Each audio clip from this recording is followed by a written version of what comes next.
Sunt în această lume oameni care nu cred în imposibil și își dedică viața demonstrării acestui lucru. Un om de știință elvețian a făcut de 2 ori înconjurul lumii, fără oprire, odată într-un balon, iar a doua oară într-un avion alimentat doar cu energie solară.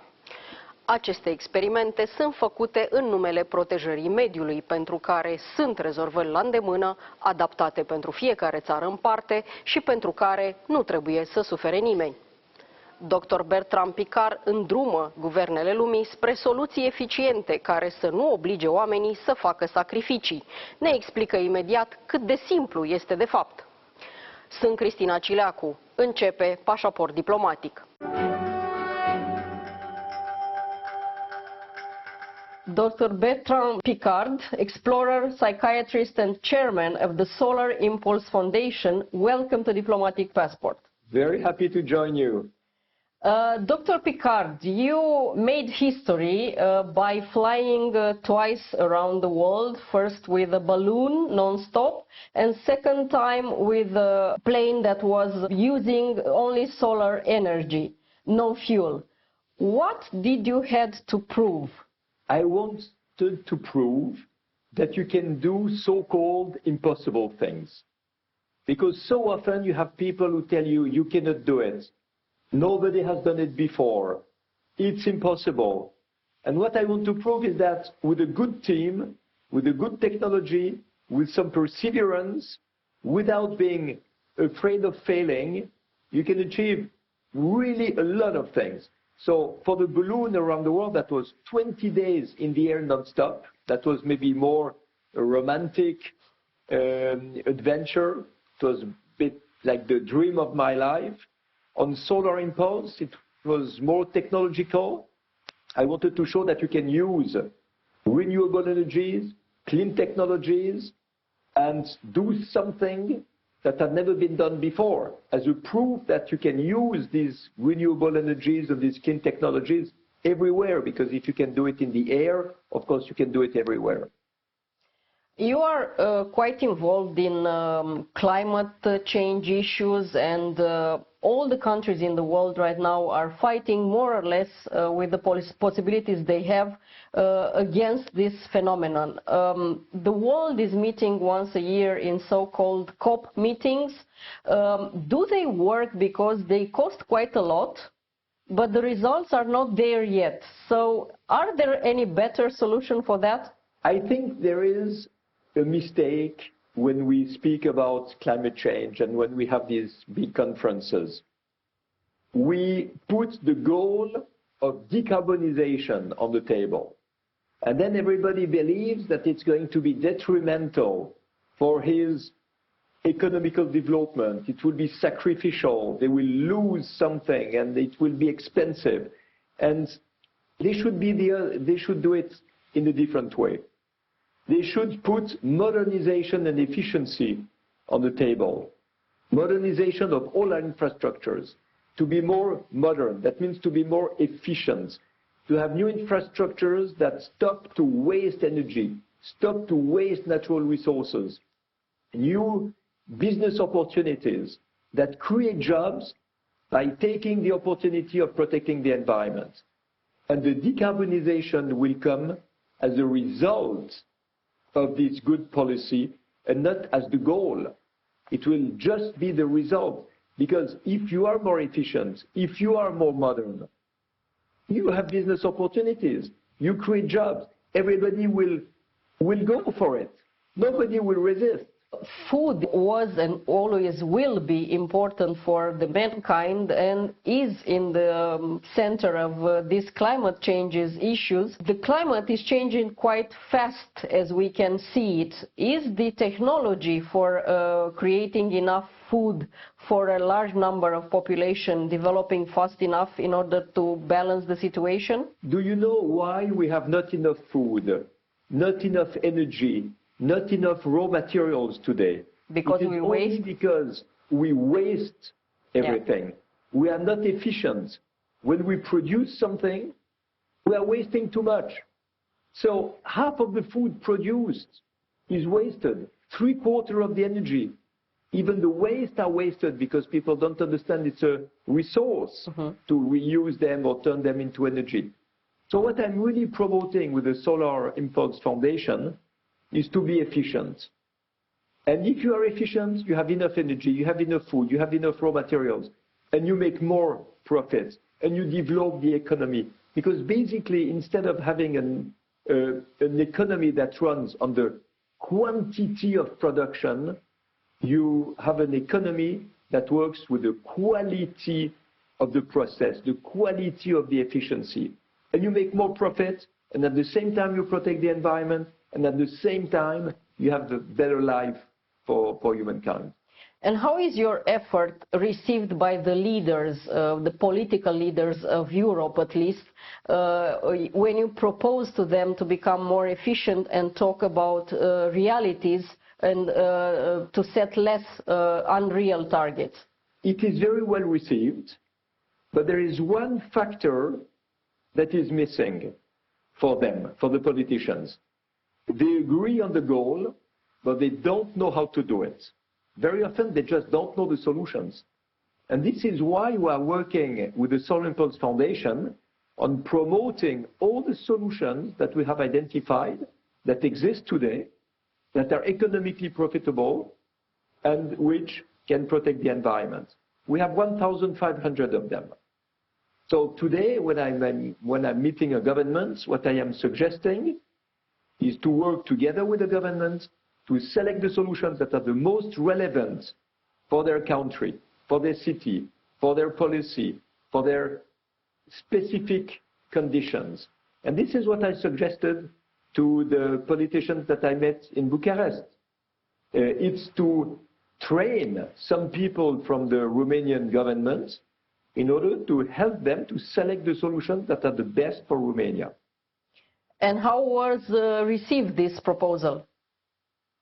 Well, very well received when we were talking about it. So now I hope there will be a follow-up and we will be able to go into the reality of this collaboration. And from your point of view, because you do study quite a lot the world, what are the main issues in Romania concerning climate change?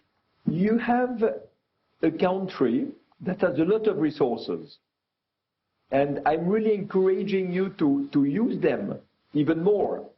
You have wind in the Black Sea for wind energy.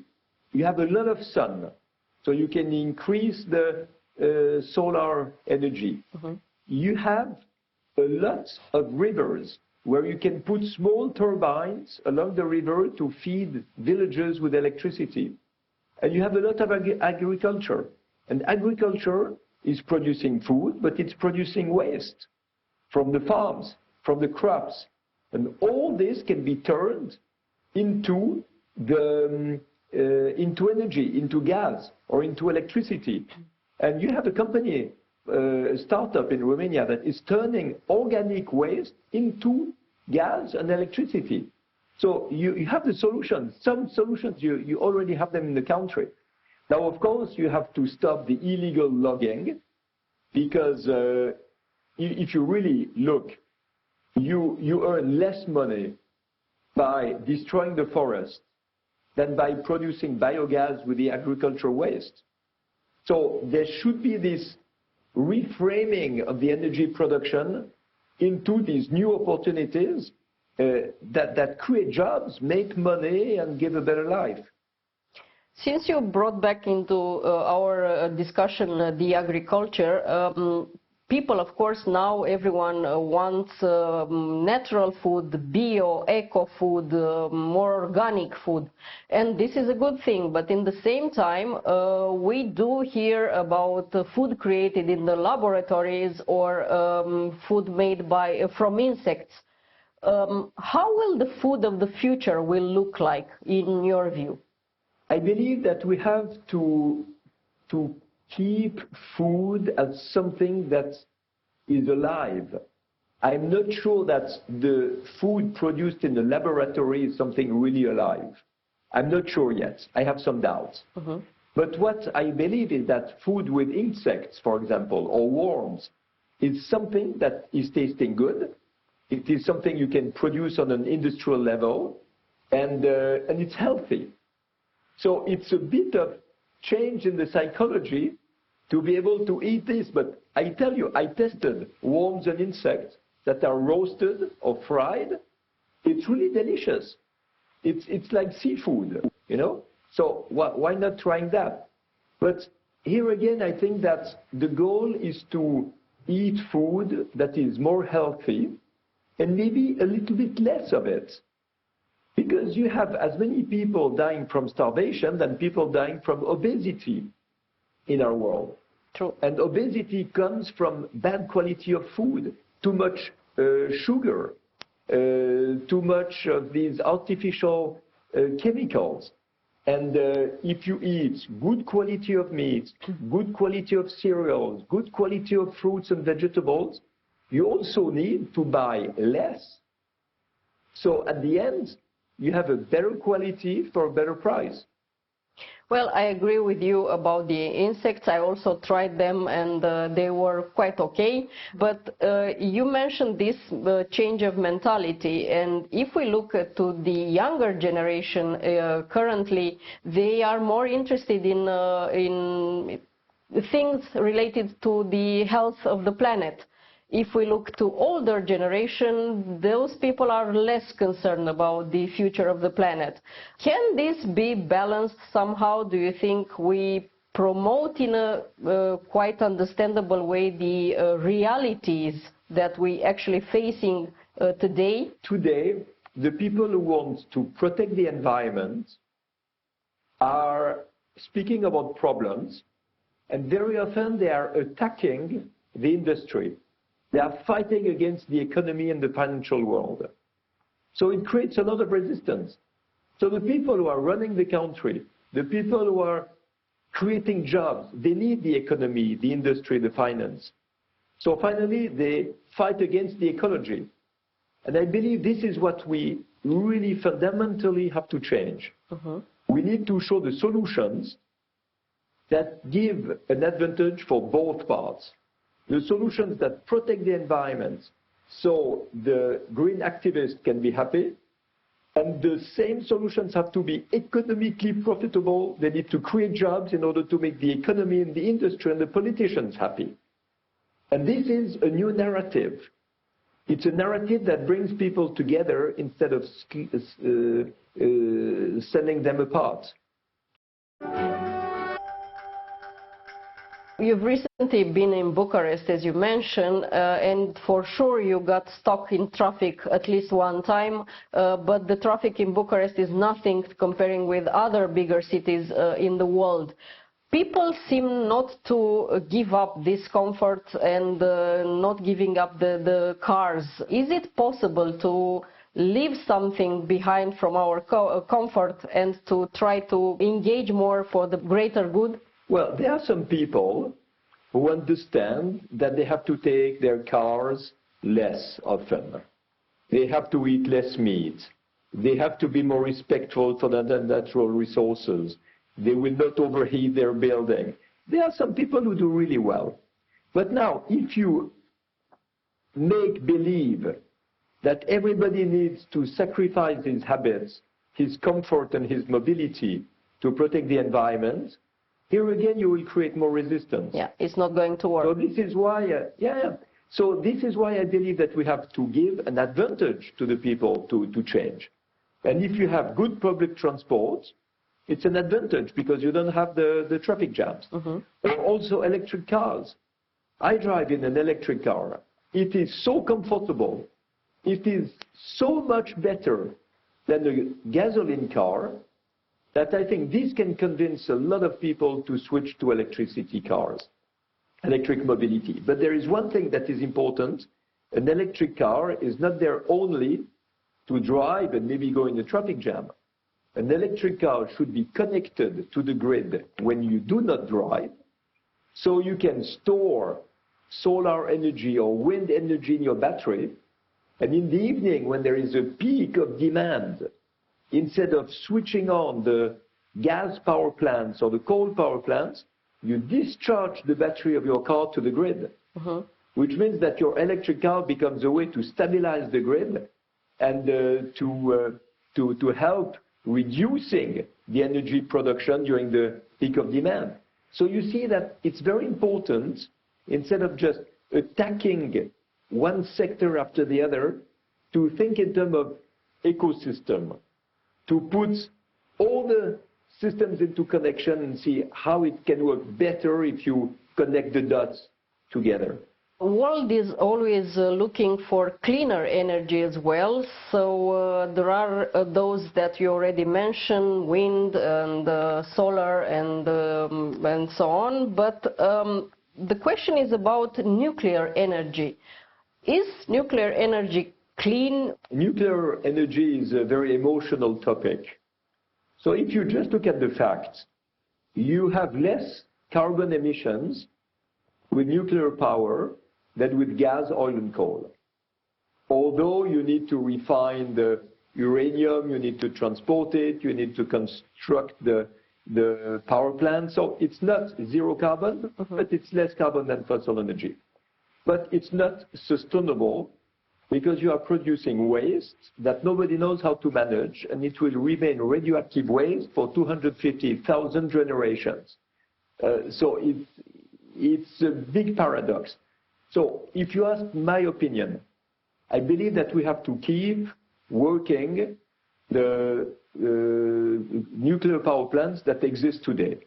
We need to maintain them. What Germany has done by disconnecting them and closing them, I believe is a mistake, because now they are relying on coal instead of clean energy. But I don't see the need to create new nuclear power plants, because it will take more than 15 years to do it. And it's very clear that the price of the nuclear electricity is starting to be today more expensive than the price of wind and solar electricity. So in 20 years, can you imagine? Renewable energies have a price that is really falling down. Nuclear will be going up because of more safety, more modernity and so on. And at the end, it's not a good business. The market will choose renewable energies because it's much cheaper. We started our discussion with you saying that you wanted to prove that nothing is impossible. Do you find something impossible in this life, or nothing is impossible, as you said in the very beginning of our talk? We should never say that something is impossible. We should say that it is difficult, or maybe we can say that we don't understand now how to do it. Everybody is asking me, are you going to have solar-powered airplanes to fly with 300 passengers and no fuel? Today, I don't know how to do it. I know how to do it with one person on board. This is so rainfall. I don't know how to do it with 200 or 300 people. But maybe it will happen. Someday. When the Wright brothers made their first flight in 1903, even the inventors of the airplane said it will never cross an ocean. And a few years later, it was crossing oceans with passengers. So we see we need to be open. And what we need is always to stimulate the creativity of human beings, the innovation, and we have to change all the paradigms. The paradigms is when we believe that something is forever like it is. No, the paradigms, the certitudes, the habits are things that we need to change in order to release all the creativity of human beings. We can do so much better than what we do now. And this is what people have to understand. We need to go into this hope that comes from the action of inventing a better future, more than being depressed because the past is not good. So we have to maintain our curiosity alive. Absolutely, absolutely. But for this, we need the politicians to put very ambitious legal framework. Because if the legal framework allows to pollute, allows to waste, allows to be inefficient, nobody will use the new solutions. So we need the legal framework to create a necessity to be more efficient, to be cleaner, and this will pull the sustainable solutions on the market. Well, let's just hope that this impossible will be possible and during our lifetime. Dr. Piccard, thank you so much for this interview. It was really a pleasure, and I'm remaining completely available to collaborate with the Romanian authorities on identifying all the solutions that your country can develop and implement.